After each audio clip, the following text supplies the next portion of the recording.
국회법 개정안 표결 불참, 새누리당은 헌법기관으로서 표결로 말하기 바랍니다.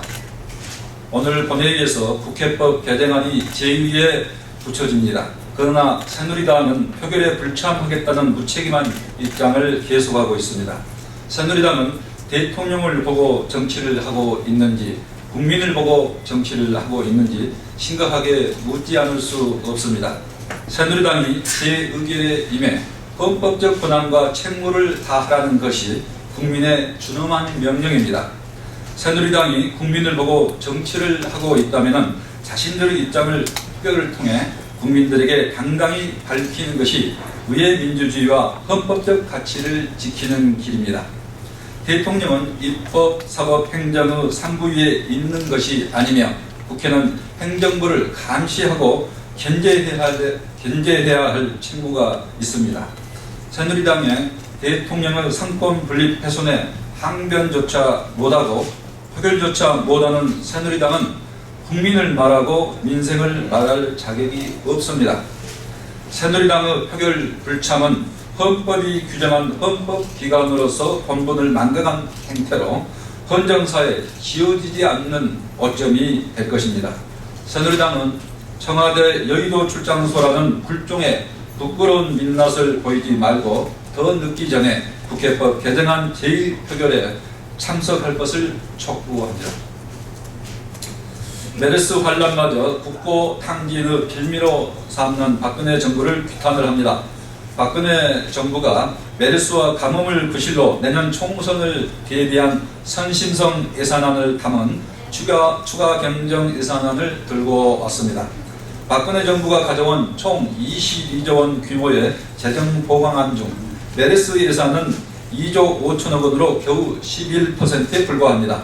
가뭄대책 예산은 8천억 원이고 서민생활안정 예산도 1조 2천억 원에 지나지 않는다는 점에서 국민을 기만한 행태가 아닐 수 없습니다. 또 정부는 12조 원의 추경을 위해서 9조 6천억 원의 적자 국채를 발행해야 하는 상황에서 도로철도 등 SOC 사업에 1조 3천억 원을 투입한다고 합니다. 정작 메르스와 가뭄에 피해를 당한 국민은 예민한 채 내년에 열릴 총선에만 관심을 갖는다는 것이 가당키나 한 일인지 묻지 않을 수 없습니다. 더욱이 정부는 추경에 올해 세입 부족 보전을 위한 세입경정 5조 6천억 원을 포함시켜서 재정 파탄과 경제 실정에 대한 정부 잘못을 가리려 하고 있습니다. 새정치민주연합은 추경의 필요성에 대해서는 적극 동감하지만은 본래의 목적에 부합하지 않는 사심 가득한 추경은 결코 동의할 수 없습니다. 메르스 환란을 핑계로 국고를 탕진하겠다는 박근혜 정부 행태를 강력하게 규탄합니다. 새정치민주연합은 정부의 잘못을 바로잡고 추경이 메르스와 가뭄 피해로 고통받는 국민들의 민생 살리기 목적에 부합하도록 철저히 감시할 것입니다. 새누리당 또한 추경심사 과정에서 국민의 혈세가 허투루 쓰이지 않도록 꼼꼼히 따지고 감시하는 국회의 책무를 다해주기 바랍니다.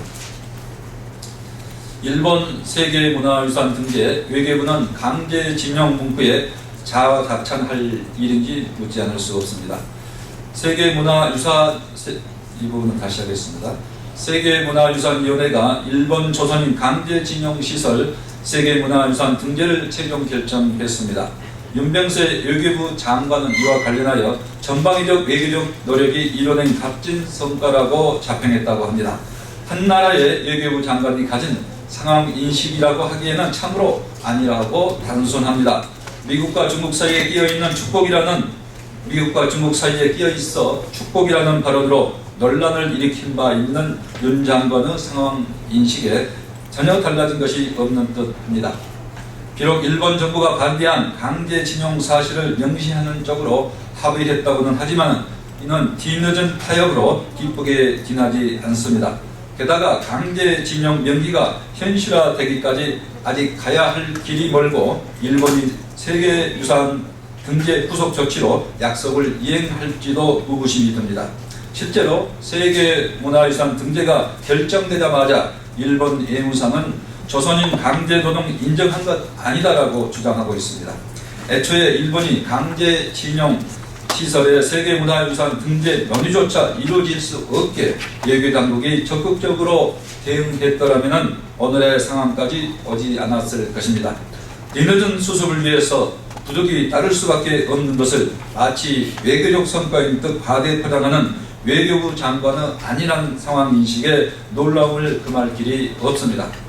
한국 정부는 강제징용 문구 하나 얻었다는 사실에 만족하며 외교적 성과로 자화자찬하는 데 급급할 것이 아니라 피해자들을 끝나지 않는 고통 해결에 진지하고 적극적으로 나서야 할 것입니다. 일본 정부도 세계유산에 등재됐다고 해서 일본 정부와 전범 기업의 책임이 결코 지워지지 않는 것이라는 것을 명심해야 할 것입니다. 다음은 팟캐스트 진짜가 나타났다 진행 현황을 브리핑하겠습니다. 팟캐스트 진짜가 나타났다가 본격적으로 방송되면서 국민의 뜨거운 관심을 받고 있습니다. 7월 5일 기준으로 다운로드 현황을 파악한 결과 총 128만 건이 다운로드된 것으로 집계됐습니다. 스트리밍으로 시청한 수치는 집계가 불가능합니다만 스트리밍 수치는 통상 다운로드의 3배로 추산됩니다. 따라서 400만 이상이 우리 당의 팟캐스트 진짜가 나타났다를 시청하거나 청취한 것으로 추정하고 있습니다. 팟캐스트 순위에서도 6월 27일과 28일, 7월 4일과 5일에 걸쳐 진짜가 나타났다가 1위를 차지했습니다. 새정치민주연합은 팟캐스트 진짜가 나타났다에서 보내주신 뜨거운 관심에 감사를 드리면서 더욱 알찬 방송을 제작해 국민을 찾아뵐 것을 약속을 드립니다. 이상입니다.